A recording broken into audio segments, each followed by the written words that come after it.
ইউরোপীয় ইউনিয়নের একটি প্রতিনিধি দল যারা বাংলাদেশের যে নির্বাচন সেই নির্বাচনের স্বচ্ছতা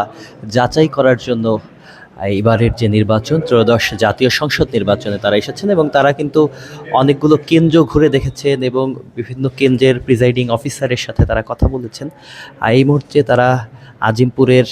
একটি স্কুল, অগ্রণী হাই স্কুল, সেই স্কুল অ্যান্ড কলেজের একটি কেন্দ্রে এসেছেন এবং সেখানে তারা দেখছেন যে নির্বাচনী প্রস্তুতি এবং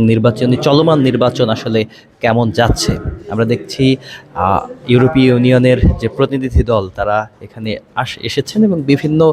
বিষয় নিয়ে আসলে এখানে কত ভোটার আছে, এখন পর্যন্ত এই কেন্দ্রে কতগুলো ভোট পড়েছে, সব মিলিয়ে তারা কিন্তু এখানে কথা বলছেন।